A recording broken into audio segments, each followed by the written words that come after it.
banisaka ete bilembo yango asuka ye solobaki ezaka banzala na bagere te kasi bosoto mingi situ na kati ya lingomba tokomi na ntango na suka bandeko tozonga na yesu masiya ebelemi esengo na baoyo nyonso bamibongisi bakozwa lifuti na bango elongo na yesu bisengo na bisengo kuna na lola.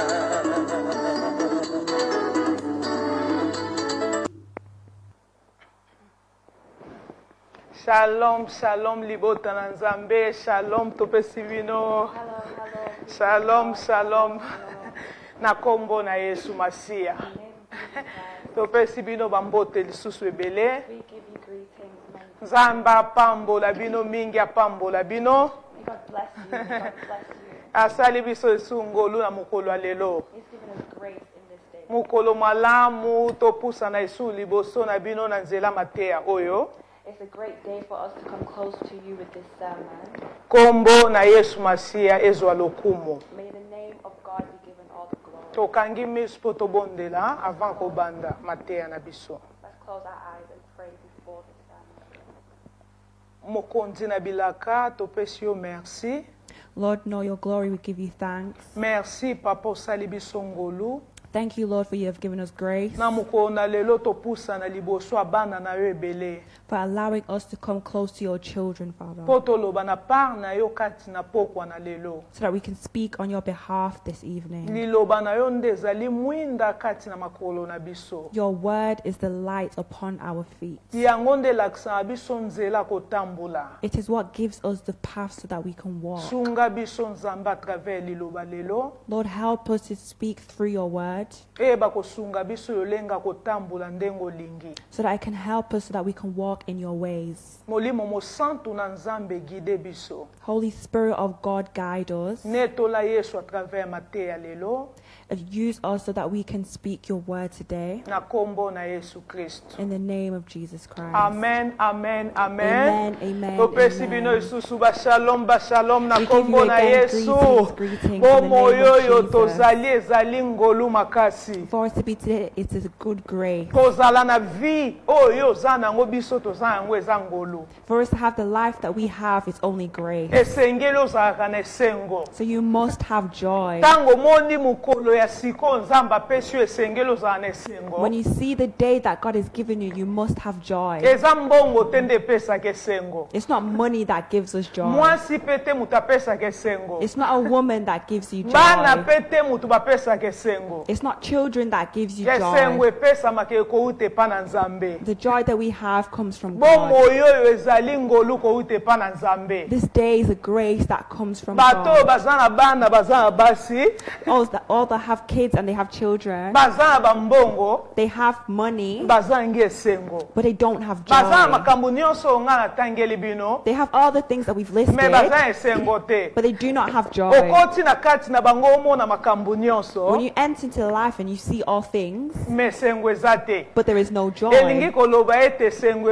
eutaka epa na Nzambe. it means that joy comes from God. Esengo Nzambe mutu apesaka ngo. Joy comes only from Yango God. wana tango olamuki omoni oza en vie, When you wake up and you see you have life, sepela kumisa Nzambe pa eza ngolu ebele baoluka ngo. be happy because God has given you a grace that many search for. Amen, amen, amen. Amen, Nzambe amen, azwa amen. lokumu ndeko na ngai libota na Nzambe oboze ebele na line. May God be given all the glory to all of you who are on the line, Pona kozela mateya oyo Nzambe apambola bino. waiting for this word. So may God bless you. Nayebi ke molimo mosantu aza na rendez-vous akolobela bino eloko moko ya mutu ya liboso na Nzambe. I know that the Holy Spirit is here in this meeting and He will speak to you a word for your life. Amen, amen. Amen, Ya solo amen. mukona lelo tolobaki tokolobela And today we said that we're going to speak upon l'importance de la maîtrise de soi. the importance of self-control. L'importance de la maîtrise de soi. The importance of Yango self-control. nde ezali lelo vraiment suka ya mateya na biso sur l'importance de la maîtrise de soi. And this is going to be the ending of our series on the self-control. Nayebi ke Nzambe alobeli biso mingi 2 semaines euti koleka I know that God has spoken to us many through the 2 weeks that have gone kaka sur la maîtrise de soi. on this subject of self-control. self-control. lelo lisusu alingi aclôturer na biso message oyo And now today, God wants to close this message he has. nayebi ke ebele na bato baotika nango mpe molimo mosantu akokontinue kosala mosala à travers message oyo. I know that the Holy Spirit is going to come and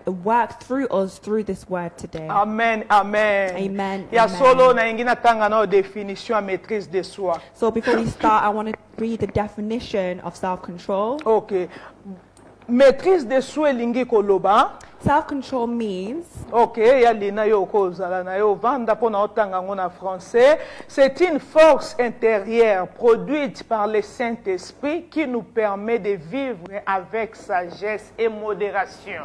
Na bandeli sous maîtrise de soi wana c'est la Bible otozoloba maîtrise de soi poto clôturer lelo définition yo Saint-Esprit sungi biso poto comprendre nango ezali c'est une force intérieure produite par le Saint-Esprit qui nous permet de vivre avec sagesse et modération.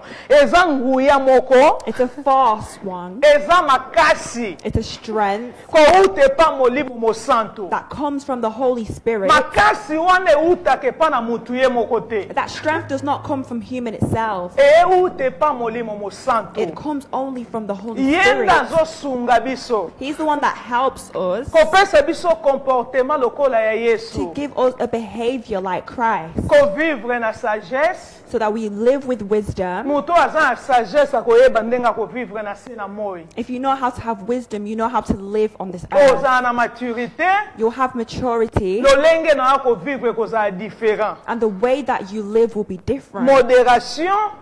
Moderation, Iye akopesa yo zala ya makambo nyonso eleka excès te, excès akanda te. it will allow so that nothing goes excessively. Excès ya kolia te. No excessive eating. Excès ya likambo nyonso to kozala na modération koyeba ndenga kozala. Everything will be in moderation. There will be no excessive. Yango wana nde définition ya maîtrise de soi selon Bible. And that is the definition of self-control. Eza according to force the Bible. intérieure, force wana eza ya libanda te. It's an internal force, and it doesn't come Eza from the pe ya human komema flesh. mabende te ke naza makasi na kati ya nzoto boye. It doesn't come from going to the gym and being physically strong. Ezali force intérieure, makasi ya kati. It's a strength that comes from within. It's Makasi internal. ezali ya kati nde bimaka libanda. And that strength that's internal, that comes out of us. Etanke biso bana nzambe. And as children of God, Makambo ezali ya kati bonzambe kati na yo etondi kati na yo. and all that godliness within you that's inside of you,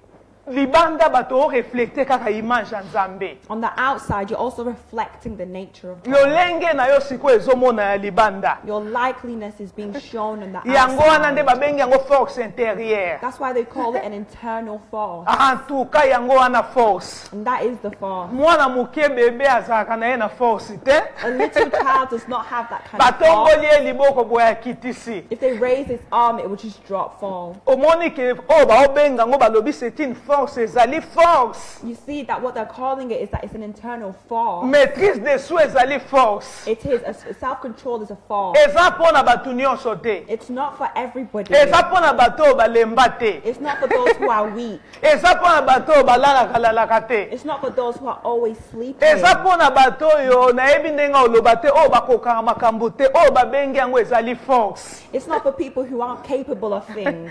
Eza force. It's a force. Maîtrise de soi eza force. Self-control is a force. Na bato oyo baza makasi nde baosalela yango. Those who have strength, they utilize it. Force yango ezali na kati. And that force is within Nalingi us. naloba eza très important And I want to say that it's very important kozala na nini na maîtrise de soi. that we have self-control. Maîtrise de soi elingi koloba te ke eza mpona bato moko songolo. Self-control does not mean that it's only for other people, Bato moko songolo rank social moko. and that it's for people who are social on the outside. Non, ezali mpona bato nyonso. No, it's actually for everybody. Komi yeba komi kanga yo moko. How to know to contain yourself. Komi yeba komi kanga yo moko. To know how to contain yourself. Komi kanga yo moko ekosunga nanu yo moko. To contain yourself will help yourself Po kweya na mabete. so you don't fall into bad ways. Komi kanga yo moko importance nango. The importance of containing yourself, Ekosunga yo obatela likabo nzambe apesi yo. it It will help for you to protect what God has given to you mpo eyeba kokweya te so that it does not go away from you. yes okoyeba obatela ngo So you know how to protect yango it. wana komikanga yo moko So maîtrise you de need to soi learn how to contain yourself. yango wana eza bakaraktere ya yesu kati na biso It's the characteristics of Christ within us. tolobi ezali fruit de l'esprit We said that it's a fruit of the Spirit. eza fruit de l'esprit It's a fruit of the Spirit. totangaki yango na Galates chapitre 5 verset 22 We read it in Galatians 5, verse 22. mais na 17e verset baoloba totambwisama na molimo mpo tokokisa badésir ya chair te But in verse 17, it says, walk in the Spirit so that you don't fall into the desires of the flesh. tambwisama na molimo mosanto Walk in the Holy Spirit nde yo kokokisa badésir ya chair te so that you don't fulfill the desires of the flesh. donc maîtrise de soi ezali fruit ya Saint-Esprit So self-control is a fruit of the Holy mais Spirit. yo yoki bien ndeko nango ozolanda biso eza fruit ya Saint-Esprit And you've heard well that it is a fruit of the Holy mokolo Spirit. nango eza nde molimo mosantu And the owner of that is the Holy Spirit. loko okei kosomba eloko moko ta mosusu tv soko okesomba ta mosusu na magasin tv And if you go to the shop and maybe you buy a TV, bato oyo basala tv wana the people who did that TV, nde bakoyelakisa yo ndenge nini okomanie tv wana and they're going to show you how to utilize that TV. bakolakisa yo ta mosusu ofongoli bakolakisa yo bamanuel ndenge nini yo okozala oyuzi tv wana They will open it for you and show you instructions to show you how you can utilize the yango TV. wana baoloba mpe maîtrise de soi ezali fruit de l'esprit And here we're seeing that the Holy Spirit, it's a fruit of the Holy Spirit. molimo mosantu nde kolo nango And the Holy Spirit is the owner of that. yango wana sikoyo okoka ndeni so molimo mosantu aza te So how are you going to do this if you don't have the Holy Spirit? molimo mosantu nde ye asungaka biso The Holy Spirit is the one that helps us. molimo mosantu nde ye alobelaka biso The Holy Spirit is the one that speaks to us. na kati ya situation moko molimo mosantu aosunga yo ndenge nini okobehave In certain situations, the Holy Spirit is helping you how to behave. na kati ya emotion ya likambo moko ta mosusu ozwi matanga Maybe you're overwhelmed by emotion, maybe you're in a funeral. molimo mosantu aosunga yo The Holy Spirit will help you. obibwakama lokola bato nyonso nde bamibwakamaka to lose control na yo So you don't let yourself go and lose control like other people do. molimo mosantu aosunga yo se maîtriser The Holy Spirit will help you to calm down. na kati ya bareaction na biso Within your reactions, basali yo likambo moko oyo omoni mpenza ekomi lokola over oyo osatandaki te they've done something to you that you didn't expect, and maybe in your head you think it's over. molimo mosantu moto aosunga yo make yo calm down akokitisa yo The Holy Spirit is going to help you so that you're calm and that you're na composed kati ya bareaction na biso ya mikolo nyonso within your everyday life and everyday reaction, na kati ya batitide na biso within your attitude in life. molimo mosantu moto akosunga biso The Holy Spirit will help us. na kati ya bapense na biso libota na nzambe Within all the thoughts that we had, beloved of God. na kati ya bapense na biso esika yo ozali yo moko Within all the thoughts that you have wherever you are. ntango mosusu eloko nini yo talaka ntango yo oza yo moko All the things that you may watch by yourself when you're alone. omoni koluzi control obandi otala likambo mosusu oyo nzambe alingi te And maybe you may lose control and watch things that God is not pleased with. me molimo mosantu soki azali na yo But if the Holy Spirit is with you, ye nde akosungwa abandi korimambe yo kolakisa yo He's going to help you to remember what to abandi do. koyebiso no eloko oyo okokotala toza mwana nzambe He will tell you that you can't watch these things. You're a child of God. oza mwana nzambe okotala bafilme baporno te He will tell you that you can't watch such films of pornography. make yo alobi stop wana kotala te And it will tell you to stop, to not watch omoni these ke things. molimo mosantu nde azali mosungi mpenza na kati ya fruit oyo So we see that the self-control and the Holy Spirit helps us with na kati ya langage na yo within your language. okoma esika moko lingo deborde na kati ya maloba You come into a certain situation and you want to just say anything. olingo bando deborde ya maloba moko olobo ose controle te You want to just go, be obscure with your language and just say anything at all. molimo mosantu ayebi so stop And the Holy Spirit will tell you just stop. okoki koloba bongo te. You can't say those kind of things. Yo oza mwana nzambe, stop, maîtrise toi. You're a child of God, so please compose yourself. Molimo mosantu nde azali asungaka biso. The Holy Spirit is the one that aids us. Na fruit nango ezali maîtrise de soi. And one of the fruits is Na kati ya self-control. comportement na biso ya mikolo nyonso. Within our everyday behaviors, Molimo mosantu nde osunga biso. the Holy Spirit will help us. Na ndenge biso tokozala totambwisama. In the way that we walk in everyday life, Akopesa ya lobi limiti yango yeba ndenge akozala. it will show you that, this is the kind of limit that you have to be. Oza mwana nzambe kosala boye te. You're a child of God, don't do those things. Maîtrise de soi elingi koloba komikanga yo moko. Self-control means to restrict yourself. Komikanga epesami na bana mikie te. To restrict yourself is not something a child can do. Bana mikie bakangaka nde bango. With children, they are restricted by others. Bana mikie bamikolo nde bakangaka bango. Children are actually restricted by adults. Donc komikanga yo moko esengi ezali bato bakoli. So it means that to restrict yourself, you must be grown. Esengeli yo kola po eba komikanga yo moko. You need to grow to learn how to restrict yourself. Yango wana nde kosunga yo. And that's what's going to help you. Eza fruit de l'esprit. It's a fruit of the Spirit. Eza fruit de l'esprit. It's a fruit of the Fruit Spirit. de l'esprit mbuma tozobenga mbuma tana kati ya mokilo mbuma oyo tomonaka lokwa ya manga par exemple. Fruit of the Spirit is just like any kind of fruit, like a mango that we see. Topesa exemple fruit lokwa manga. And for example, you could say like a fruit, like a mango. Na kati ya nzete. In a tree, Tomonaka ngo ebandaka kobota lokwa mwa mukie. we see that it starts growing very small. Ezala lokola vert mwa mukie. And it will be really, small and green. Na mikolo tango ezopusa na manga ebandi kokola. As time goes on, the mango starts to grow. Ebandi pe kochange nini couleur nango. And it starts to change in its color. Batu bakomo sepea na manga wana. And now people are pleased with that mango. Batu nyonso bando luka po balia manga wana. And people are going to try to eat that Po ezali mango. eteli. Because it's glowing. Po ezali eteli. Because it's glowing. Yango wana nde fruit de l'esprit. And that's the fruit of the Eza pe na Spirit. bakategorie. And it has its categories. Ezali pe kolaka. And it grows. Epa na batu way. mususu ezali pe ya mikie. And with other people, it's only small. Oyo penda zwi mokano momona okoka te. And those you can see that they're not really capable of doing Mususu it. komona penza ekoli. And in others, you can see that it's grown. Tango eloko ezali fruit ekoli. And when you can see that fruit has grown, O beneficie nango na yo moko. you're benefiting from it by yourself. Pe batu mususu bakomo beneficie nango. And now other people can benefit from Batu it too. mususu pe bakomo beneficie nango. Other people can benefit from it too. Po fruit ekoli esengeli ezala attaché na nzete. And for a fruit to grow, it must be attached to a tree. Okokola yo moko te soko longwe deja na kati ya nzete. You cannot grow by yourself if you're not attached to the tree. Nzambe na biso Yesu nde azali nzete. We say that Christ himself, he is the tree. Biso toza bitape.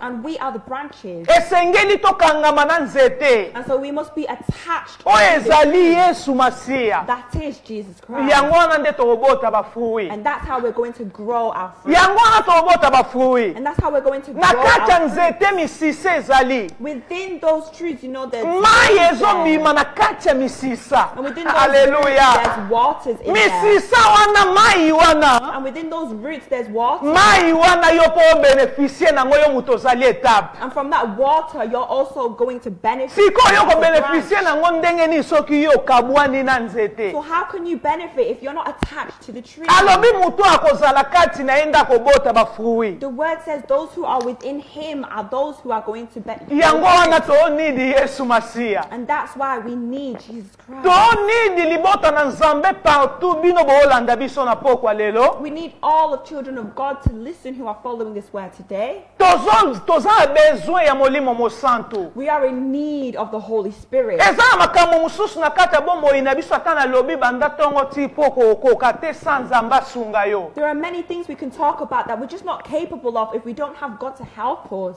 Okoke loko te. You won't be able to do it. Obando loba kako koloba mena pratique osale loko te. You'll be making promises and claims, but practically you won't be able to do it. Maîtrise de soi ezali pona ba mike te. Self-control is not for little children. Okoloba te eza pona grand moko ka social ezali ya batu boye. You can't say that it's for a certain social group. Ezali pona batu nyonso. It's for everybody. Ozala ministre. If you're a minister, Ozala président. even if you're a a president, ozala mwana na nzambe, even if you're a child of ozala God, mutu nyonso na kati na se na moi, whoever you are under the sun, fruit o maîtrise de soi ezali très important. that fruit of self-control is very important. Nazolobela lelo importance ya maîtrise de soi. Speaking today about the importance of Yango na bandi self-control. ko expliquer biso que eza très important. And that's why I'm explaining just why it's so important. Ezali pona ra ya batu moko te bango nde baza na besoin nango. It's not for a certain people, a group who are in need of it, O ba misusu baza na besoin nango te. and that other people don't need it. Batu nyonso bao nidi baza na maîtrise de soi. Everybody needs to have Na self-control. kati ya libota na yo oza na besoin maîtrise de soi. Within your family, you are in need of Po self-control. yo sunga bana na oba kola malamu etant que maman ou bien etant que parent oza na besoin maîtrise de soi. So you can ensure that you'll raise your children right as a father or as a mother, as a parent. Po yo mikanga yo moko etant que mukonzi na kati ya compagnie oza na besoin maîtrise de soi. So that you can contain yourself in front of your boss at work. You need self-control. Oza na ba travailleur na opo yeba ndenga koloba na bango oza na besoin maîtrise de soi. To speak to your employees and to your workers, you need to be able to speak with self-control. Mwasi epa mobali na ye aza na besoin maîtrise de soi. And a wife to her husband, she needs self-control. Mobali epa mwasi na ye aza na besoin maîtrise de soi. And a husband to his wife, he is in need of self-control. Na kati ya mosala na nzambe oza na besoin maîtrise de soi. Within the works of God, you need self-control. Ndeko na nge ezali na badifferente situation, badifferente catégorie ya makambo nyonso oza na besoin maîtrise de soi. Within any kind of situation and circumstance, you're still going to need self-control. Parce que na kati ya matanga ndenge ezali boye ezaka bana na nzambe mutu bakufelaka te na mutu azali normal na kati ya vie oko loste mpe mutu aza cher mpo na yo. Because it doesn't mean that within funerals, you know, that it's not just children of God who are dying. It's anybody who is able to die. So you need self-control in those Soki situations. siko maîtrise de soi eza te osuka nde nini. So if you don't have self-control in those situations, how are you going to cope? Na kati ya comportement moko oyo oyebaki te bato basangeli yo basali likambo moko babi lelo tozela ye ndenge ezali boye tosala ye likambo. You know, people could be waiting for you and expecting to do something bad for you, and they want to actually show, you know, we're going to do something to you. Siko okosala ndeni ntango okutani na kati ya likambo wana. So how are you going to react when you come across that kind of Esengeli ozala na situation? maîtrise de soi. It means you need self-control. Na kati ya makabo oyo nzambe apesa biso badongo bamakabo oyo nzambe apesa biso Within all the things that God has given to us, you know, the gifts that we have, eza presie liboso na nzambe it's precious before mpo God. oyo oyeba kosalela yango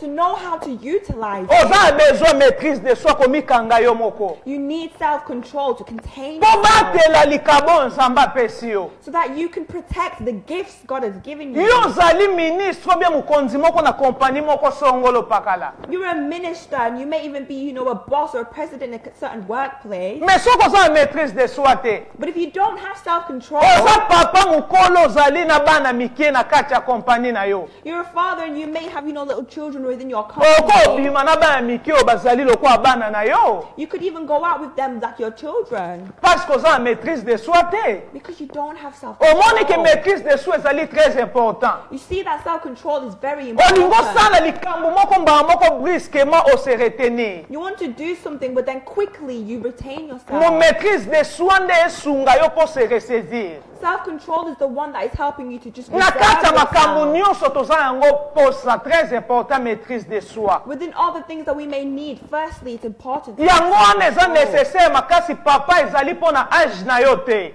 So it's important to know that, you know, for your age, father, it's not for you. E mama ezali mpo na age na yo te mama. And mothers, it's not for your age. mwana oyo akoki ozala mwana mokie And a child that might be very young oyo ezali na molimo mosantu kati na ye and has the Holy Spirit within ako them, osala makambo bato batali ye baokamwa asali makambo aza na maîtrise de soi koleka bapapa mikolo. and make sure that, you know, that young person may have more self-control than fathers who are bigger than them. Mutu abandi mosala na nzambe kaka ezali sikoyo And a person who has started the work of God just right now, ako osala makambo koleka bato oyo babanda kala soki bato wana bazanga maîtrise de soi. they could do more than those who have been doing it for so long if he has Parce que self-control. tomoni na kati ya Bible David oyo azalaki aponamaki na nzambe. So we see in the Bible David who was appointed and chosen Ntango by God, azangaki maîtrise de soi ekolinga mwasi moko na kati ya Bible. when he did not have self-control, he started to like someone else's Donc wife. elingi koloba te ke po yo ozali président bi ozali roi. It does not mean that just because you're a president or a king, Soko ozangi maîtrise de soi ozangi nyonso. if you don't have self-control, then you lose. Obebisa na rang social na ona niveau esika yo ozali. You will ruin, the position you have as a king. Tomoni Samson na kati ya Bible. We see Samson within the Bible. Azalaki na onction na Nzambe. He had the anointing of God, Azalaki mwana abotamaki na kati ya instruction na Nzambe. and he was somebody that was born within the ways of God, Azalaki consacré na Nzambe. and he was consecrated by God. Azalaki mise à part pona musala moko ezali ya Nzambe. He was set apart by the works of God, Abotamaki lokola bato nyonso nde babotamaka te. and he was not born in the ways that everybody else is Na born. bana mosusu bapesa ba instruction te ya bamama ya bango ndenge okolia ndenge okosala. With other kind of children, it's their mothers that give them the instructions. Me na of what kati ya to do. Samson bapesaki ba instruction pa mama na ye. But within Samson's life, the instructions were given to his mom, Bapesi pa mama na ye pe babomba ngo bayebisa pe ba instruction wana pa na ye moko ti ya kokola. and they told Samson's mother to keep those information and instructions to tell Samson when he's older. Ndeko na nge eza très important. And so, beloved, it's very important. Maîtrise de soi mama na yo te muto okosalelo yango. Self-control is not something that your mother can do. Ezali yo moko esengeli osala yango. Ose maîtriser. It's something that you need to do by yourself. Yango wana toolobe esenga bato ya makasi. And so we're asking for people of strength. Tolobe ezali mpona bamikolo mpona bana mike te. We say that it's for older people, it's not for younger people. Maîtrise oyo toolobe ezali spirituellement. And this control we're talking about is a spiritual Mutu control. aza mwana muke na age maza mukolo na molimo maîtrise de soi. Someone that is young in age but mature in the spirit, they have self-control. Maîtrise de soi. Self-control. Ezali mpona bamikolo. It's for the old people. Balobe eza force intérieure oyo ezopesama na molimo mosantu. We say that it's an internal force that is given by the Holy Spirit. Bato baza mikolo baza mpe makasi nde baozala na maîtrise de soi. Those who are mature and they are strong, they are the ones who have Soko ozali self-control. lokola bebo bandolela no mikolo nyonso kaka. If you're like a child, you're going to be crying and crying every day. Muke bafingi yo babita mutu na yo oleli oluzi control. A little bit, they might insult you and say, look at your head, and now you've lost control. Bafingi yo makolo na yo oluzi control. They insult your feet, and now you've lost control. Ndenge bana mike bazalaka bamekie mwa muke basali lokola babareye obandi na yo lose control. Just like how little children provoke people, you've lost control. Basali yo eloko muke bando plenishe na okaka kolela eza mpona bana ya mike te oyo balelaka tout moment. They've done something small to you, and you keep crying and crying. It's not for children that, they're just crying all the time. Mutu azokontrole bomoi na ye aza mukolo. Someone who is controlling themselves, they are the Lord of their Mwana lives. muke ase kontrolaka ye moko te. A young child does not control Batu itself. nde baliesaka ye. It's other people that feed it. Bapara baliesaka ye. It's the parents that feed it. Mukolo nde aliaka ye moko. And it's an adult who eats by itself. Mwana muke okomema ye esika oyo ye alingi to kokomema ye esika nyonso. A young person can be taken to anywhere they want, even if they don't want Me na to. mukolo omema ye esika nyonso te. But an adult, you can't just take them anywhere. Yango wana nalobi ezali force mpona bamikolo maîtrise de soi. That's why we're saying it's an internal force for elders. It's Nakomi control. koexplike biso po toyeba importance nango ke ezali mpona babebe te. We're explaining to these things to understand that it's not for young people. Esengeli fruit wana ekola. It's so that seed needs to grow. Okoya te na buzoba na yo yo obongisi likambo moko kanti muto oya kotushe mutema na ye mbala moko mpe zwi ye. You can't just come up to people and think, this person, you could just bring them rubbish and it's going to affect them. Na kati ya mutema na ye aza alenda aza makasi aza na force moko ezali na kati na ye. Within their heart, they have an internal strength and force that's just within them. Bosakani libanda kuna boprepare bobi tokoya tobwakela ye donc bebe.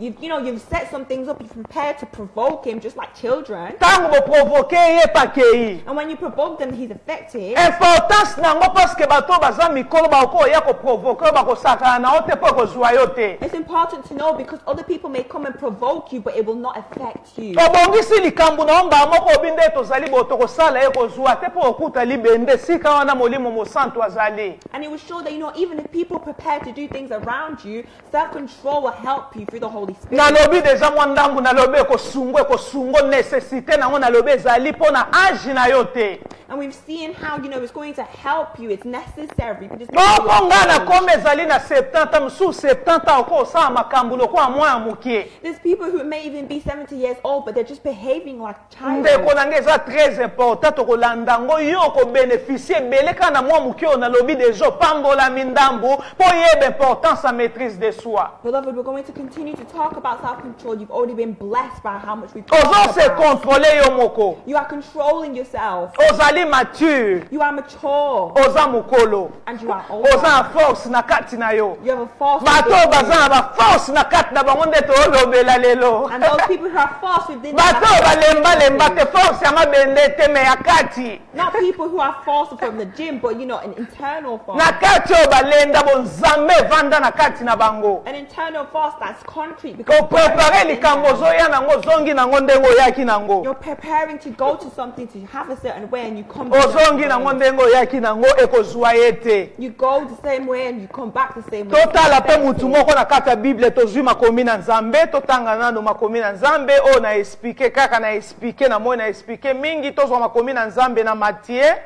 Let's go to the Word of God. Let's pick up our Bibles and go to Matthew. Na Matthieu chapitre 1er Matthew chapter 1. totangi na 18e verset Let's read from the 18th verse. tozokita na kombo na Yesu. And we go down in the name of Jesus. Nazotanga, voici de quelle manière arriva la naissance de Jésus-Christ. Marie, sa mère, ayant été fiancée à Joseph, se trouvant enceinte par la vertu du Saint-Esprit, avant qu'ils eussent habité ensemble, 19, Joseph, son époux, qui était un homme de bien et qui ne voulait pas la diffamer, se proposa de rompre secrètement avec elle. Amen, amen, libota na nzambe. Awa toomona toyebi histoire ya Yesu Masiya ndenga botamaki. So here we're seeing the story of how Jesus was born. Joseph azalaki fiancé na Marie.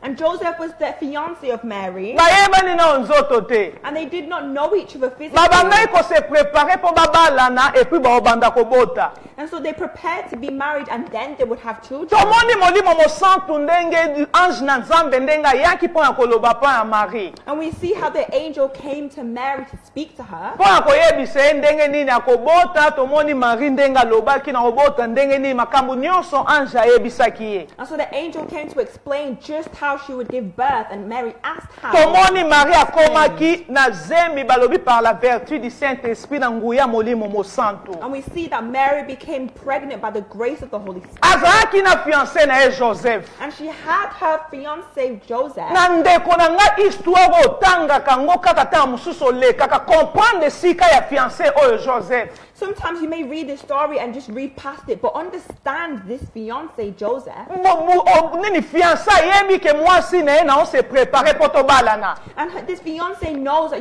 he's preparing to marry his wife, his fiancé. Omona kanga bo mwasi zeme bandi kobima. And out of nowhere, the fiancé is pregnant. Balobi makomi na nzambe ezoloba na Matthieu chapitre 1er verset 19. Balobi Joseph son époux, qui était un homme de bien et qui ne voulait pas la diffamer, se proposa de rompre secrètement avec elle.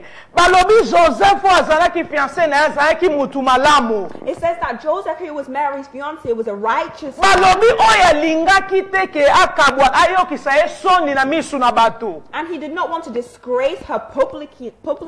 Alobi ye moko na kati ya motema na ye. And he said that within his own Alobi heart. akokabwana na ye na ndenga kobombana. And he's going to break up with her discreetly. Alobi ete bato nyonso bayeba te libota na nzambe. He said he does not want everybody else to Ya know. l'importance ya maîtrise de soi ndenge ezalaka. Look at the importance of self-control. Maîtrise de soi ekomisa yo za mokolo. Self-control will actually mature you. Mwana mokie azalaka na secrete.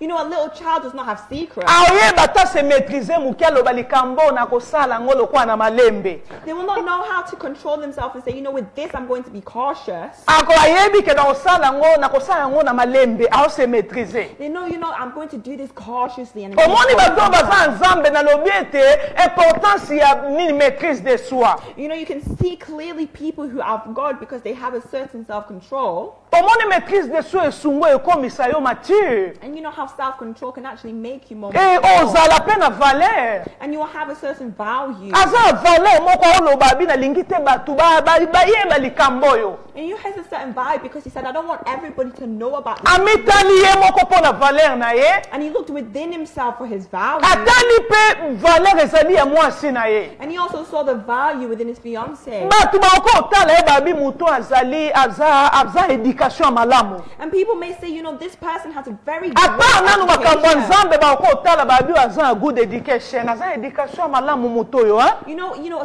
setting apart his righteousness, they may say, this person just has really good Parce que education. education malamu bonzambe na nta ko loba na ko bimisa wana kata batu nyonso te nini secret panzana na yo sa fiancé na nga soni. Because good education means that he's not going to allow her to be disgraced publicly so she's embarrassed. Mutu aza maîtrise de soi. Somebody that has Aza mutu self-control. aza discret. He's somebody who is discreet. Aza mature. And he is mature. Aza mutu aza valeur. Somebody that has Ako so value. moni mutu akipaka te. And somebody, you know, who's not bothered. Batu bayeba na bango. If they know, just let them know. Aka kata nzela abimisa na ye. And if, you know, if they just want to say anything, just say it. If you Akanga mwasi na ye na nzela kanga na ye. and if they want to just take the Naza contrôle taotala ka batu te ezali pembe na pa bonzambe bato bazali pembeni. and he's not even watching the people who are around you. Know, he's not just Bakangi yo bando longola mwasi no bilamba na kata bato bandi ko kata biloko. Oh my God, bando kata bilamba na ye. and people may just start coming, you know, you start ripping up her clothes in front of the streets. And Apa bonzambe bato ba ko mona ona nzela ba olo. Oh my God, do aza mubali ande nini. you know, other people apart from the righteous, they may Mona ye ozali ata na valeur te. show the scene that you don't even have any kind of value. Joseph amoni bongo alobi na kokabwana na ye me na kobombana. Joseph said, I'm going to break up with her, but in a discreet way. Tangu abandika ko penser bongo. And when he started to think like that, Balobi na 20e verset, babi, comme il pensait, voici un ange du Seigneur lui apparaît à songe et dit, Joseph, fils de David, ne crains pas de prendre avec toi Marie ta femme, car la femme qu'elle a conçue vient du Saint-Esprit. Balobi tanga ba ko penser bongo na kati ya mutema na ye. and he said that, you know, as he started to consider these things within his heart, Balobi mbala moko ange na Nzambe abimeli ye. and it says that an angel of the Lord appeared to him. Abandi koyebisa ye Joseph, fils de David. And he said, you know, Joseph, son of David, Kobanga te. do not be afraid Kozwa Marie lokola mwasi na yo. to take your Mary as your wife. Tala mwano akobota uti na molimo mosantu. For the child within has become Na from the vete Holy balobi Spirit. elle enfantera un fils et tu lui donneras le nom de Jésus, c'est lui qui sauvera son peuple de ses péchés. And it says, and she will have a son, and you will name him Jesus, for he will save his people from their sins. Amen, amen, libota na Nzambe. Amen, Tala amen. Joseph soka azalaka mutu azanga maîtrise. Look, if Joseph was someone who lacked self-control, Loki mwasi azali na zemi oyo uti na nguya molimo mosantu. now the fiance had a child that comes from the Holy Spirit. Mais soki yo boyo ozanga maîtrise de so moni na musika zemi bandi okobimi so bandi deja publier na kati ya bato. But if you don't have any self-control and you see that she's pregnant, you might just start publicizing it to Tango everybody. publier yo bosa na okanisa o publier mutu wana na yo moko personne ezozongela yo mutu o publier. You may think that you're disgracing just one person, but it's going to come back to you and you will be humiliated. Na yo moko kozala humilie na kati ya bato. And even yourself, you'll be embarrassed within you. Mutu aza na maîtrise de so toomona Joseph o yango wana esengeli ka mobikisi abotama kati na ye. And that's why it sees, you know, that he has so much self-control. That's why, you know, Jesus was born from him. Tango akitisi mutema alobi okabwana na ye na malembe na kobombana. And how when Joseph said, I'm going to break up with him, you know, but secretly, Ange na Nzambe aye koyebisa ye. that's when the angel of the Lord said, Kobanga te kozwa Marie lokola mwasi na yo. don't be afraid of taking Mary as your wife. Zemi wana euti na nguya molimo mosantu. That pregnancy comes from the power of the Holy Spirit. Akobota mwana. And he will give, she'll give birth to a Balobi child. okopesa ye kombo na Jésus. Kombo na ye Jésus. And you will name that child Jesus. C'est lui qui sauvera son peuple de ses. Ye mutu akobiki kobikisa libota mobimba na masumu na bango. But he is the one that will save all people from their sins. Ndeko na mobota mobikisi. And this is, a child who was saved. Obota mutu ya kobikisa batu nyonso na kati ya mukili. You're giving birth to someone who's going to be a savior of the world. Siko soki manque maîtrise de soi ko perdre likambo Joseph alingaki aloba mbala moko abina okendela ye. And if you had no self-control, you would have lost this kind of blessing and you would have disgraced her. Na kati ya Bible bakomotanga babi Joseph lelo fiancé à Marie, Joseph fiancé à Marie. And in the Bible it says clearly that Joseph was the fiancé of Mary. Ye mutu abota Yesu Masiya na nzela na ye. And Joseph is the one who gave birth to Jesus. Tala lokumo Joseph aye kozwa na kati ya mukili kobota Yesu Masiya. Look at the kind of blessing Joseph had to birth the Son of God. Ndeko nango obota nini benediction ndeni na kati na yo. How are you going to birth a blessing within your life? Nzamba koki kosalelo ndeni nozala na likambo ezali ya secret na kati na yo. How is God going to do something within you that is a secret? Nzambe asalaka na bato oyo basali na nzambe oyo bazali na secret. God works with those children of God who have secrets. Bayebisi yo likambo lokwa bayebisaki Samson agarda yango tibongo ina ya sali mission na nzambe. They say something to you like Samson was told and he guarded it all through his life. Mais soko ozali kaka secret na yo obimisa pona pressure ya mukili oyo. And if maybe you're just bringing out the secret just because you're influenced by people, people, you won't go far, so you can see the importance of self-control.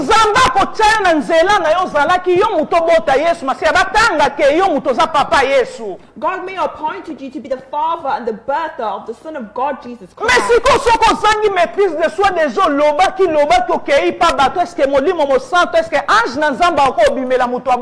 But if you've already gone out and disgraced her publicly, then will the angel of the Lord really come to you? Will God allow for the angel to come and speak to somebody who lacks such self-control? So,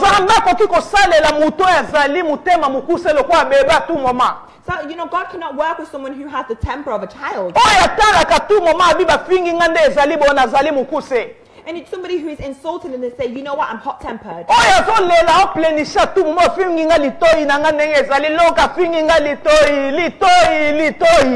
Somebody who's always crying because they've insulted their ear or their ear. And they've insulted my feet. They're going to insult every single part of you. How are you going to be in this world? Face to face in this world, you're going to come through with things that you're not going to like. Such things that are unexpected that just come into your life. There's some people that have their parents who are dead. They didn't ask for their parents. So what are you going to do in this life?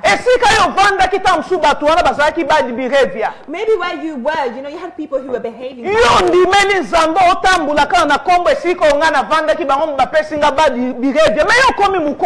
But you're accepted Christ, but you're staying with people who have bad behaviors, even though you're grown.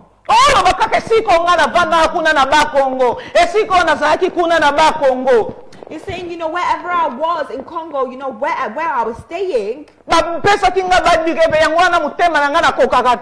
they did bad things to me. That's why, in my heart, I can't take it. It's just like a child who's, crying for milk. How is God going to use such a person? How is an angel of God going to come to you? Because you're the kind of person that will just go and tell people anything.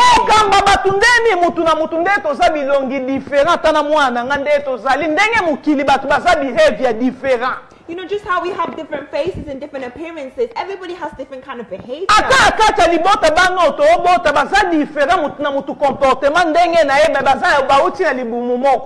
Even the children who are siblings that come from the same mother, they might have completely different personalities. So what are you going to do on earth? Are you just going to keep saying, where am I going to go? And people in class, you're going to meet people. olingi na kati ya baparent na ote olongwe na kati ya baparent okobala pe kaka.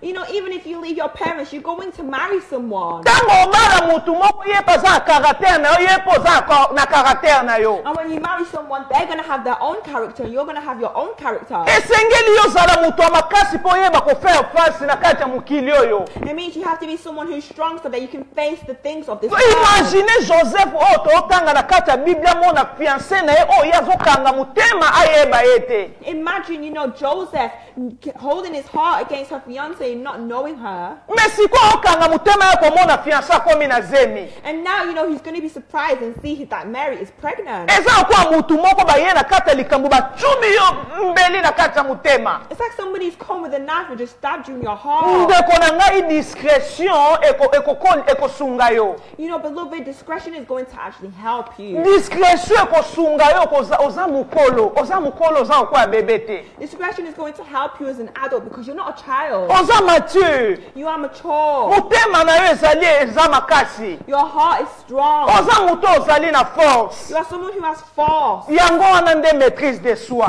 That is self-control. Importance nango yango Joseph bakomo tanga ye na Bible. The importance of it is that Joseph is being read about in the Bible. Nzamba leki na nzela na ye. And Joseph, you know, went through his path. Ye akomi papa ya Yesu Masiya lelo. He has become the father of Jesus Soka Christ. lusa la contrôle me ye wana kei me ba ko yante ange na Nzamba loba na ye. And if he lost control, then, you know, the angel of God wouldn't have come to appear to him. Likolo maîtrise na ye azokanisa kana na kati ya makantina elo kwa Nzamba yeba kabiso. You know, but just because of self-control, he composed himself, just like how Jesus knows us. Mais sikoyo kwa azalaki na maîtrise de soi okanisa na kati na ye yango nde enjo aye koyebisa na kokanisa lobi te tok ozoloba maîtrise eza te. You know, that's why the angel came to him, because he had a certain self-control. You're not just talking all the time. Ya okanisa na kati na ye nda vanda okanisa bina osane funa boya ye me na kati ya malembe. He's just thinking within his heart. He's saying, what am I going to do? Malembe mwana Nzambe na kati ya malembe. I have to do it discreetly. Zalaka malembe na likambo nyonso ko changer mibali ebele na kati ya vie. Be composed. Don't just be changing husbands in life. Mobali moko to komona lokwa enjoyer na kati ya mukila za kati ya nzoto mai na makila. You won't see, you know, a certain kind of man an angel comes from him with blood and water. Moko zala pe zalita mususu na nini ba désaccord oya lobi. You might have, you know, certain kind of differences where they talk and you talk. Oya lobi ta mususu somba miliki mususu alobi te esengeli to somba ji. You know, one may say let's buy milk and another may say let's buy Mais molimo mo santo azali oko sunga yo. The Holy Spirit is there to help you. Mais soko zaka ka tu momo ozala na self control te yo moko zako mi yeba komi kanga te. But if you don't have any self-control, you're not going to know how to Otanga mibali ebele ndeko nanga. and you'll start going through different husbands. Ozwa pe muto yo zo luka to azali ya uti so likolo ko zwa ete. And you're not going to find the perfect man that is suited for you. Mubali akolinga mwanso azali pe na maîtrise de soi. And a man is going to love a woman who has a certain kind Oya of pa yebisi self-control. alobi likambo esuka biso mibalo a respecter mubali na ye patiki.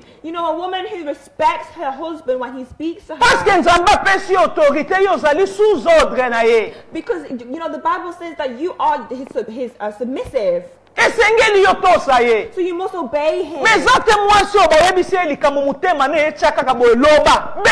Benga mubali na yebisa ki okoloba te. But it's not just that, you know, when your husband tells you not to do something, you're saying, let's call, let's say something. Esunga yo te. It's not going to help Mwasi you. okaka tu momata msu likambo na Afrika mubali na oba ekoloba tanga ndenge mubali na ya sali. You know, somebody, you know, a wife could say to you, you know, let's see how your husband is behaving in Africa. Mubali na komi na vandi te mbala moko bandi ko zwa ye. Her husband hasn't even sat down and all of a sudden you've Ndeko got na nga tonksio yango ezokita o mafuta mutu akoba ye. You know, when an appointment, you know, when you're anointed with oil, you know, they're going to be jealous of you. Osunga mubali wana tasala likambo Nzambe atinda ye na kati ya mukili. You're not going to help your husband to help him to do what he was made to do. Azana batu ba okamba ta msusu mutu wana lobi mabe pona ye. And you know, he may see somebody that may say bad over his life. Ta msusu azali chef na musala mutu wana lobi. And maybe he's a chef and in his work someone says something. Mais soki oza maîtrise de soi bando sunga makambo mususu ekomela epete otiki oleki so yebi maîtrise de soi.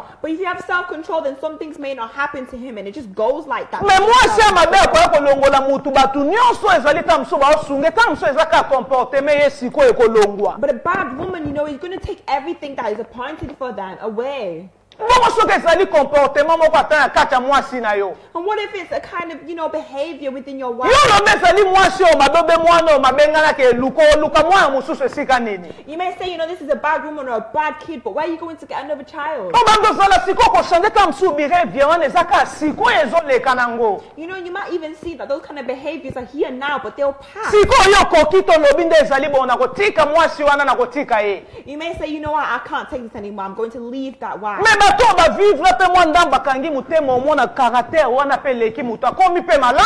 But others have seen that, when they've held their heart, they've seen that behavior goes away. It means we need to have self-control. It's going to help us in many ways.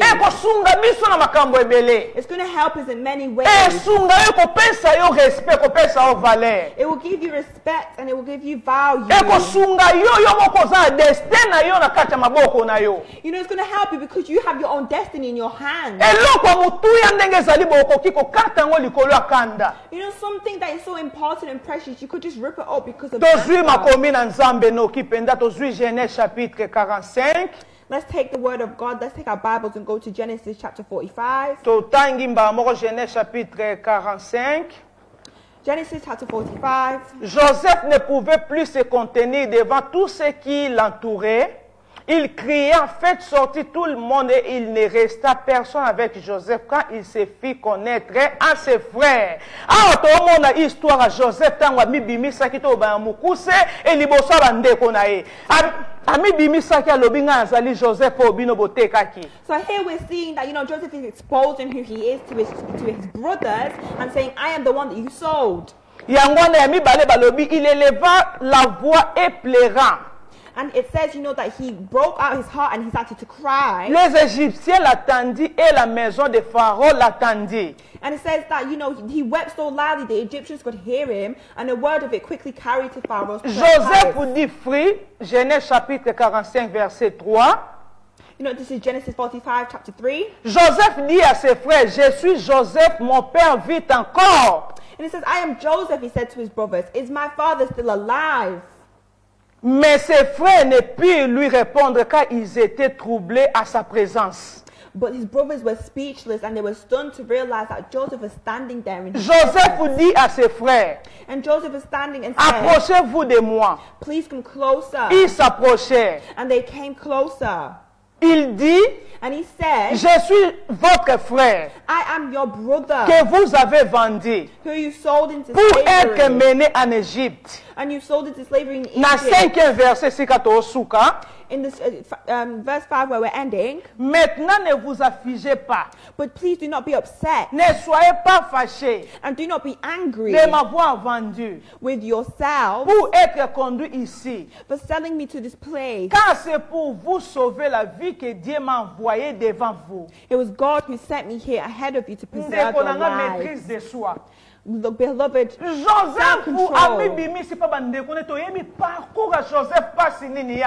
Joseph exposed himself to his brothers, and we know the struggles that Joseph went through.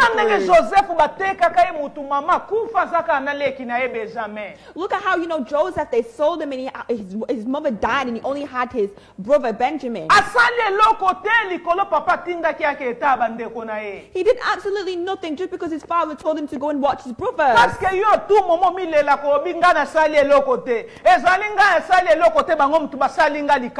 Many times, you may say that I haven't actually done anything. It's them who have done it to me. I'm not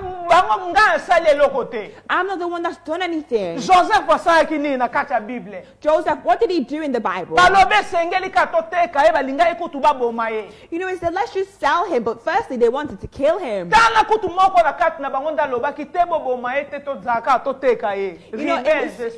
It was one of them who actually said, let's not kill him, let's just sell him. And look at how we've seen what Joseph did. In this world, you're going to meet with kind of circumstances that you're not going to like. Still have self-control.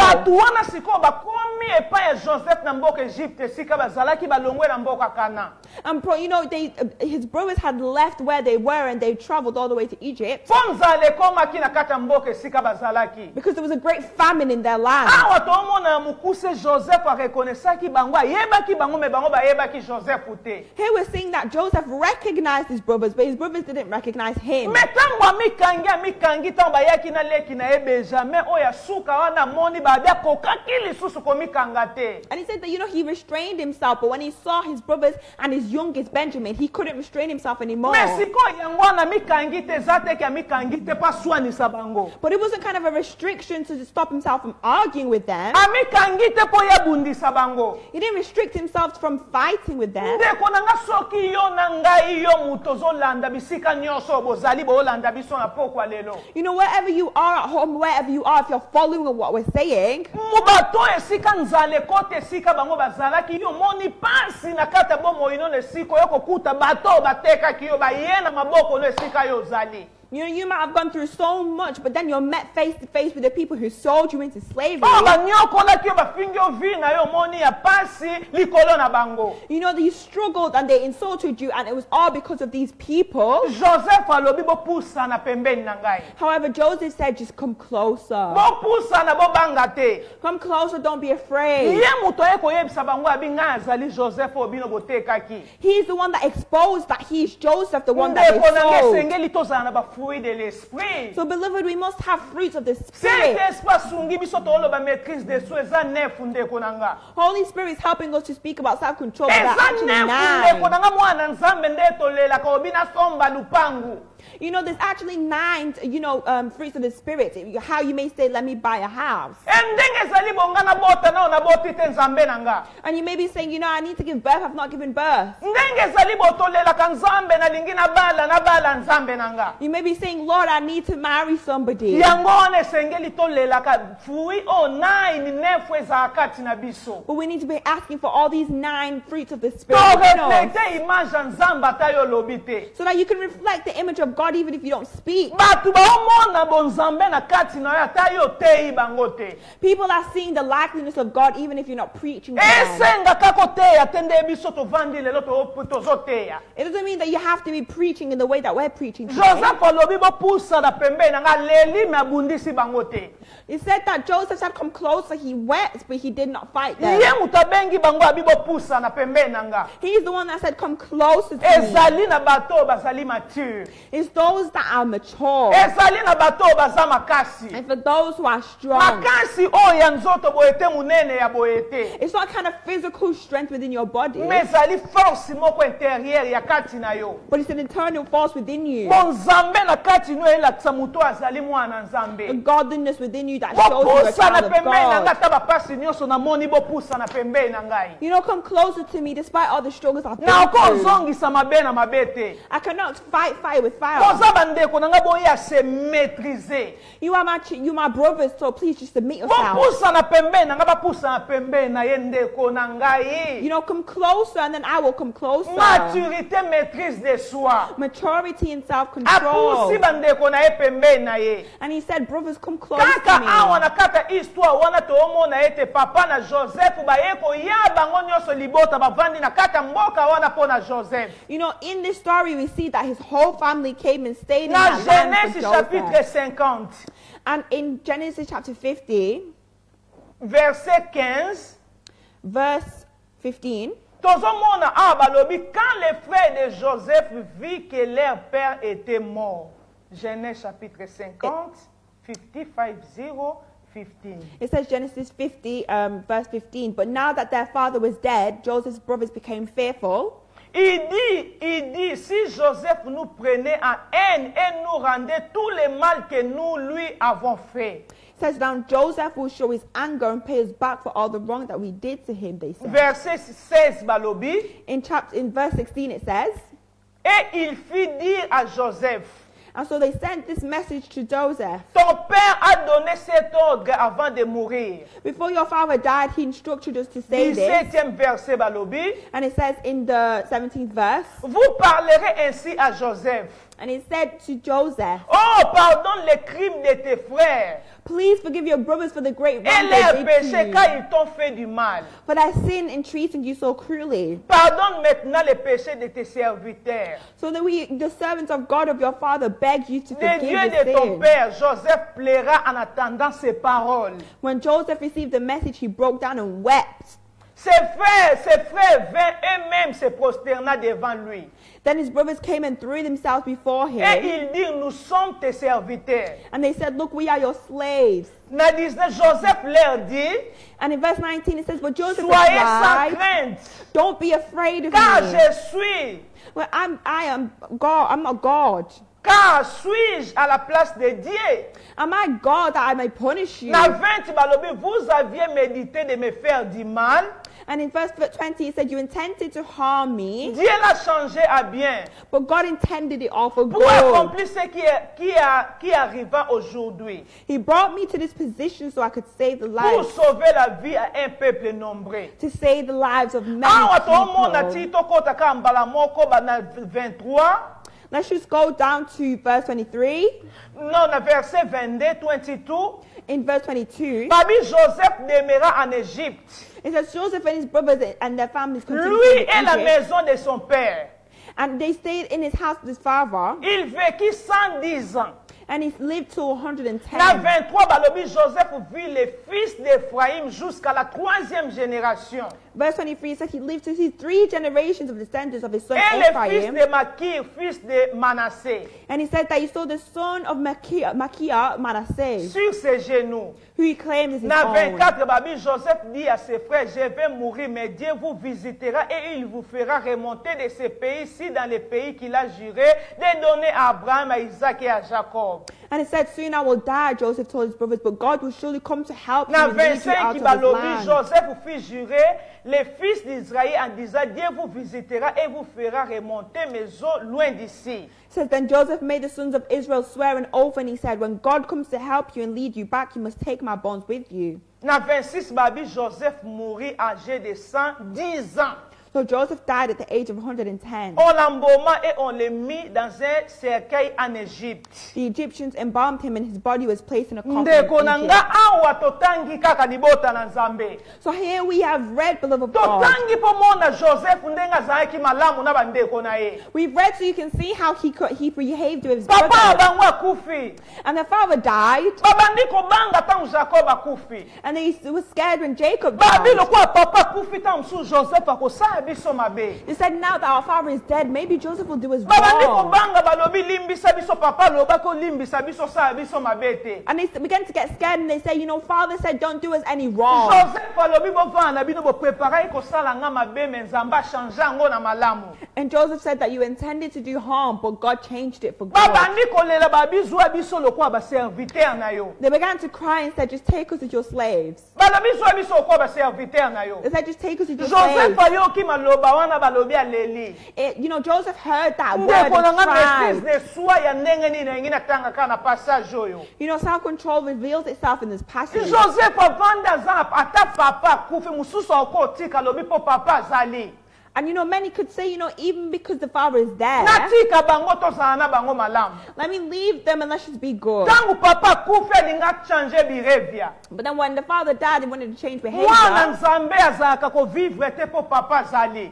You know, a child of God does not live just because the father's there Oh mama zali. or because the mother's Me there. vivaka na comportement Nzamba lingi. But he lives within the behavior that God is Maîtrise pleased de with. soi o Joseph alobi azali nango. The self-control that, you know, Joseph had. Quelle importance nanga lobi na osala bino mabete bozala na bino na kimia. Look at the importance. He said, I'm not going to do anything wrong to you. Omone loko ndenge salaka babe a vivre na bandeko na ye Joseph akufi ti baoloba so na 110 ans. And he said that, you know, he lived in harmony with his brothers and died at 110. Omone ndenge bandeko na ye pe mutu bakundi ye. And he said that his brothers actually buried him. Bakakufi na kati ya kimia. And he died in peace. Importance ya maîtrise de soi yo kozala na kimia na kati na yo. It's important to have self-control because you're going to have peace within you. Na kati no za mutu te muteme betaka tu moma oh wana na lobisaka ete. It won't be the kind of person where your heart is always beating like that. Oh wana na sola kana ete ya salanga mabe.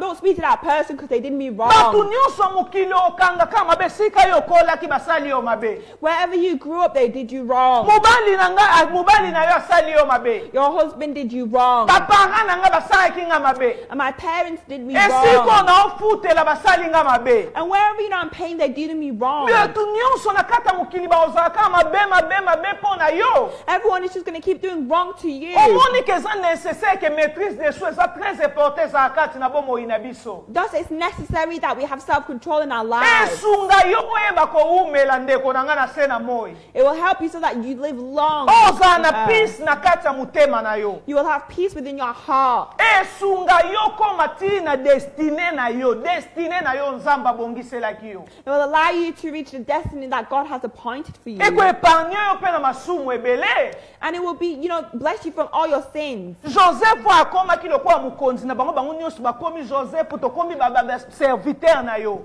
Joseph is one that he became like a king and they begin to bow down before him. Pourquoi? Parce que ça peace na kati ya mutema na epée du cœur. Why? Because he had the peace of the heart. Oza destin na yo moko na kati ya maboko ndeko na nga. You have your own destiny within the palms of your Esengeli hands. biso toza kimia.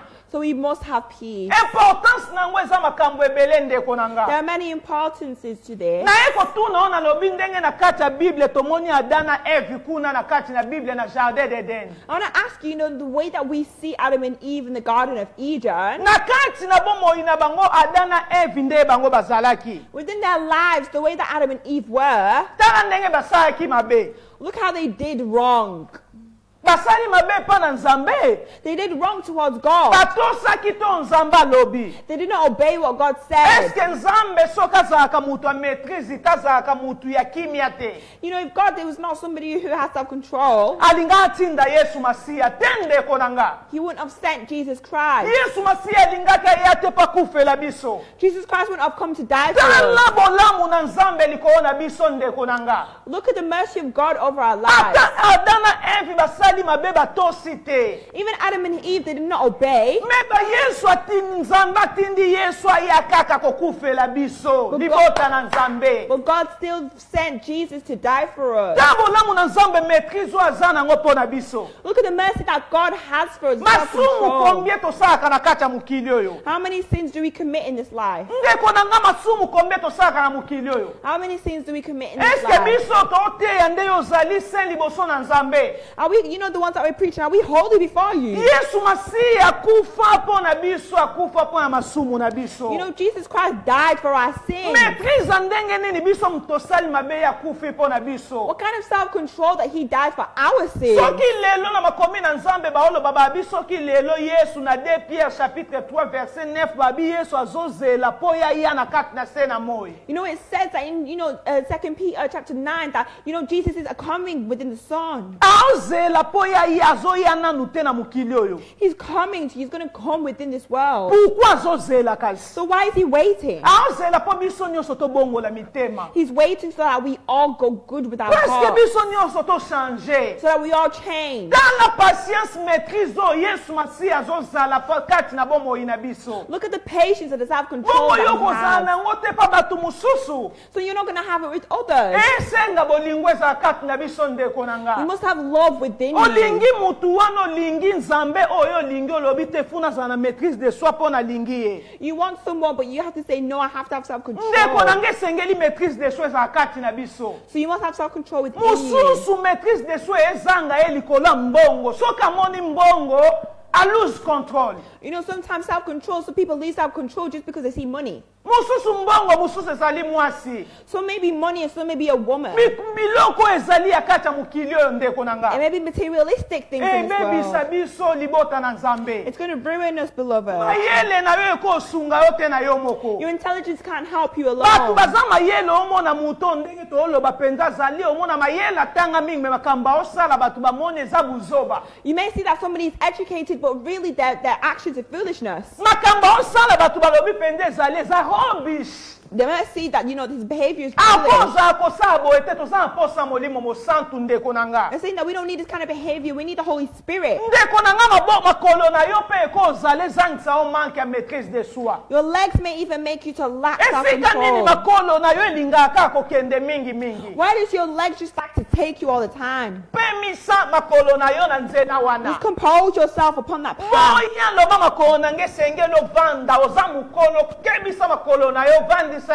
You're an adult. Tell yourself, I'm going to relax. Your hands just want to touch the materialistic things of the world. Compose yourself and be the master of your own life.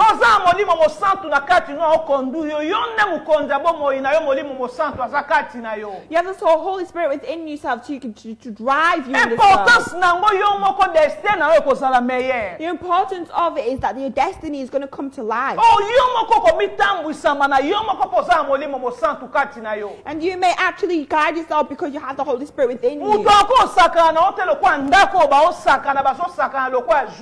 You know, they can't just play with you like a toy. Beloved, it's very important.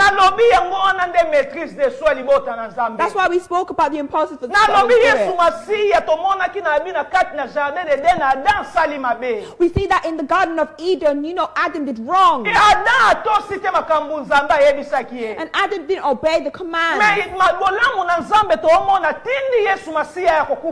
But we see the mercy of God to send his son to die for us.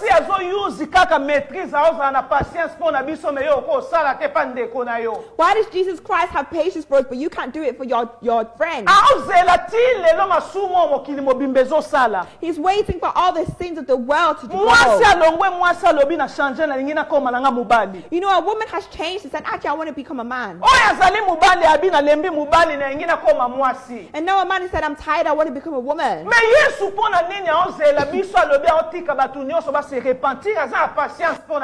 So how come Jesus has patience to wait for all of us to repent?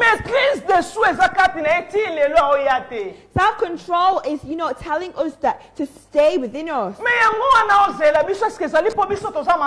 You know, is he waiting because that we are good? It's not because we are good. It's because he has self-control and he loves us. So we must have self-control. Self-control will protect you. Wherever you wanted to walk in bad ways, self-control will protect you. Self-control will allow you to reach your destiny. Self-control will allow people to respect you. Self-control will allow you to go away from the sin you were pursuing.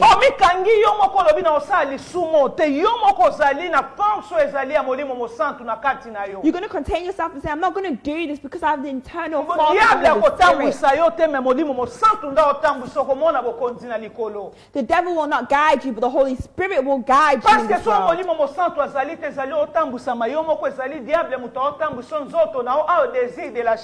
Because if the Holy Spirit is not leading you, then it's the devil who's leading you, the desires of your flesh leading you.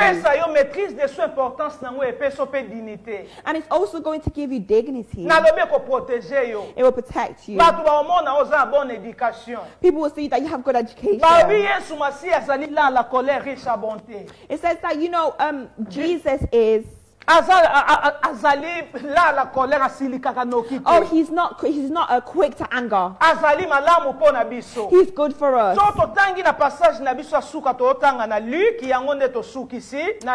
If we read in our last passage in Luke, Luke chapter 27. Libota na nzambe zo esika yo zali yango nde to osukisa vraiment mateya na biso na Luc chapitre 27. We're talking in Luke chapter 27. Luc chapitre 27. Chapter 27. Sorry, Matthieu. Sorry, Matthew 27. Yango wana Matthieu 27. Matthew 27, sorry. Verset 17. verset 12 tina 14. Matthieu 27, 27. Matthew 27, 12, 14. 12 to 14. Yango wana totangi na kombo na Yesu Masia. Let's read in the name of Jesus Christ.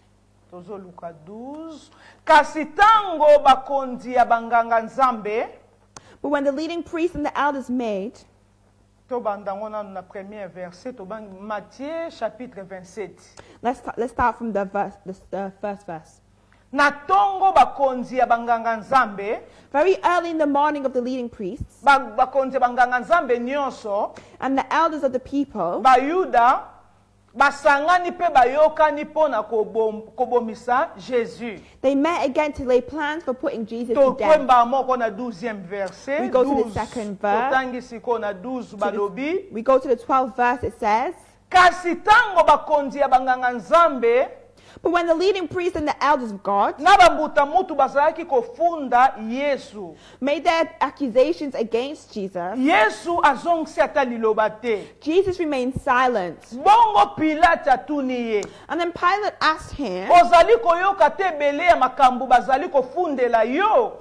don't you hear all these charges they are Kasi bringing against Yesu you? azongisi ata liloba moko te. But Jesus made no response. Yango wana Pilate akamwe mingi penza. And that's why Pilate was very shocked. Ndeko na nga toomona tango baokende po baboma Yesu. Beloved, we're seeing that they're going to Azali kill liboso ya Jesus. Pilate. He's before Balobi Pilate. awa tala ndenge banganga nzambe na tango aba bandiko loba bandiko akize Yesu baoloba mabeba po ye a respondi bango. It's saying, look how all the elders came together to make Jesus respond to them. Ndeko na nga maloba ki eloko moko te. But beloved, Jesus did not say a word. Balobi makambo nyonso bako bababi Pilate akamwe penza. It says that Pilate was actually very shocked. Ndeko na nga yango wana nde comportement. That's the kind of Bamemi behavior. lokola mwana meme azoloba te eloko moko te. They brought him in like a child. He said not a word. Eloko moko te ndeko na nga to se maîtriser na kati ya langage na biso. We need to be able to have self-control within our Na language. suksi mate na nga akoloba importance ya maîtrise de soi. I end this sermon here talking about the importance of Maîtrise de soi self-control. kosunga olo kwa totangi Joseph tolobi na nzela na ye mobikisa botami. You know, in self-control, we're speaking about how Joseph, a savior, was born. Maria komi na zemi me ye keita panza sango mba moko azalaki na maîtrise de soi ti ange na nzamba ye koloba na nzela na ye. Mary was pregnant, but he didn't just go and release the information. He waited, and then an angel appeared to him. Kozala na patience okobota mobikisi. Have patience for birth. E kosunga yo yo moko ozala na destin na yo na kati ya maboko. It will allow you to have destiny within the palm of your hand. Okozala na respect makambo bato baosala ya buzoba yo kosala yango te. It will allow you to have respect so that you don't go into what other people Okoyeba are doing. komikanga yo moko papa mukolo kokolinga te mwana wa okobota ye. It will help you to know that a grown man to have this child. Maîtrise de soi kosunga yo kozala fruit moko oyo balobi mbumu eteli batu pe babando pambola mananzela nango. It's like self-control would be like, a fruit that is glowing and many people can benefit Yo from. moko opambola manango pe batu mususu ba opambola manango. You are being blessed by it and other people are being blessed Tango by it. baomona yo balobi muto azali na molimo mosanto azali vraiment na nzambe biso pe tolanda ye. When people see, they say this person is really of God, let's follow them. Ndenge bandeko ya Joseph na uti kotanga bamonaki bonzambe ya Joseph alobi na osala bino mabete. Just like how, we saw that Joseph said, I'm not going to do you any wrong. Avandi na bango ti mukolo Joseph akufaki bango bakundi. He sat with them till he died and they Pe buried him. apesi bango ba instruction de nzamba ko yako visiter bango. And he gave instructions as to how Eko God pesa yo. will show them and he will give Batu you. bakoyoka yo po baomona bonzambe kati na yo. People will listen to you because they can see God in you. Epesi pe harmonie na kati ya famille. And it put harmony within the Eko family. pusa batu pembeni na yo. And it will bring people Batu closer. bandoki mayote. They won't run away from you. Ozala muto maturité. You'll have someone of maturity. Obando lela tout momate. You won't cry all the time. Ozala na relation malamu na batu nyonso. You'll have a good relationship with Molimo mosanto people. akosungo ye mutabando tambwisa yo. The Holy Spirit will help to guide Ata you. émotion moko ya likambo ata ya matango koyeba ko se maîtriser. Even overwhelming emotions within a funeral, you'll Ata not na have to langage na o control. koyeba ko se maîtriser. Even within your language, you'll not have to Na control. comportement na o koyeba ko se maîtriser. maîtriser. Even within your behavior, you don't know how to control. Na kati ya bomoto na ba réaction makambo nyonso na bemotion koyeba ko se maîtriser. Even within your reactions, you're going to know how to Na control yourself. tentation moko ya biloko mukilio makamba bambongo makamba mukilio koyeba ko se maîtriser nza mwana nzambe na zela nzamba ko pambolanga. Within all temptations of money, you're going to be able to wait for the blessing of the Lord. Okoyeba pe ko bate ya likabo ezali ya nzambe kati na yo. You'll also know how to protect the things of God within you. Lokwa Joseph ndenga zaki na bandeko na ye. Like Joseph was with his Akabona siblings. ina bangote likabo na nzambe na kati na ezaki ti ya kufi lokwa mukonzi azaki na kimia. He did not separate from his siblings till he died, and then he parted in peace. Yango wana ndezali nécessité importance ya maîtrise de soi. So that is the importance of self-control. Tangu yo obatela pe obatela holy na kati na yo okusunga yo po omona Yesu You Masiya. know, when you're protecting the holiness within you, it will help you to see Jesus. Olinga to lose control na makambo nyonso tangu Yesu akoya okota na bokonzi ya likolo. You can't lose control in all circumstances, because when Jesus comes, he won't be able to go. Na kati ya matanga na kati ya pensée na bemotion na ba réaction kozala yo moko koyeba kotambusa bomoi na yo omona nzambe po molimo mo santo esunga yo. You know, within funerals and emotions and reactions, you'll be able to contain yourself so that you may see the Lord. Yango wana ndezali suka matena nga sur la maîtrise de soi lelo ndeko na And nga. that is the ending of our sermon on Oyo the importance of nzambe apesaki self-control, nga yango wana na yebisi libota na ye. which God has given to me to tell Eza his people. nécessaire toyeba kokange kosunga biso eza très important. It's important to know how to contain Oza yourself. mwana nzambe oza muto salaka na rang social nyonso maîtrise de soi eza nécessaire kosunga yo. As a child of God, as someone who works, is necessary for all things in our life. Obala osala ozala yo moko maîtrise de soi esunga yo sa mabete. To be married, to work, whatever you do, Esunga yo. it will help Na you. langage na ona ba pensée. In your language and your thoughts. Nzamba pambola bino nyonso toboyoki liloba oyo. May Lord bless you for listening to Mais this remède word. otoko loba solution ezali molimo mo santu ndekolo fruit oyo. And we can see that the solution is that, you know, the Holy Spirit, this is the fruit of the Holy Spirit. Baba abe ezali force ezali intérieur ezo produire na molimo mo santu. It's an internal force that is produced. Tokangi miso na biso tobondeli na kombo na Yesu. Let's close our eyes and praise in the name of Tobondeli Jesus. Seigneur Père éternel.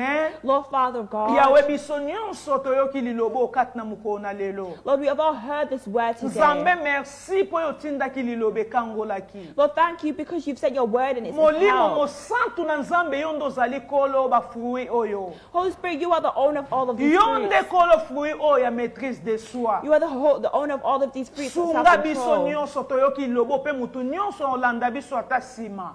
You know, help us to all that is heard and all of those who will listen to Toyeba after. kozala na maîtrise de soi. To know how to have self-control. Tobatela mapamboli oyo opesi biso. To protect the blessings you've Na given us. kati na esengo tozala na maîtrise de soi. Within joy to have Na kati na self-control. mawa tozala na maîtrise de soi. Within mercy to have Na kati ya self-control. bapense na biso toyeba kokanisa malamu. Within all of our thoughts to know how to think a good Tozala na thought. maîtrise de soi na baréaction na biso. To have self-control within our reactions. Ti mokolo yo koya Nzambe tobatela bolamu pe makambo oyo opesi kati na biso. Till the day you come to protect all the good things you've given Po us. tomona yo mokolo moko. To see you one Topamboli day. yo Nzambe à travers lilobo oyo. We bless you, work through Bana this na yo word. ebele bayoki yango mokili mobimba. Many of your people have listened Tika to this lilobo ebota worldwide. mbuma na mutu nyonso bandolanda ngo Nzambe ayeba kotia lilobo kati na misala. Let this word be a seed that grows within Afin our ke yo works, kumisama na yango Nzambe. so that you can be praised by it, Yango nde Lord. toyaki Nzambe po na koloba na part na yo.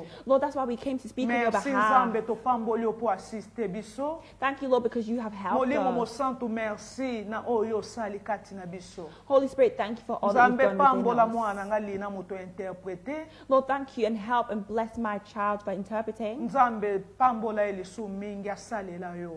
Bless her so that she works Na for you kati ya bomoi na ye mobimba. within her whole Na life. kombo na Yesu In the name Kristo. of Jesus Christ. Amen, amen, Amen, amen, amen. Tobeteli Yesu We clap maboko our hands for the Lord. makasi. Nzamba pambola bino mingi God libota na bless you Nzambe many. tolingi bino We mingi. love you so much. Toyebi na lisungi na Nzambe biso nyonso totia lilobo a pratique pe kosunga biso. We know that this word is going to help us practically as we apply it. Amen, Nzamba pambola bino nyonso. Amen. May God bless all of you.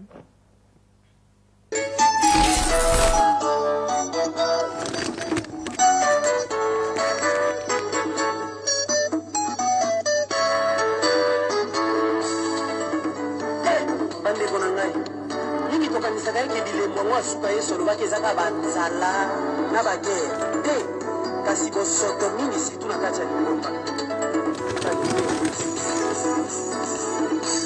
tokomi na ntango na suka bandeko tozonga na yesu masiya ebelemi esengo na baoyo nyonso bamibongisi bakozwa lifuti na bango elongo na yesu bisengo na bisengo kuna na lola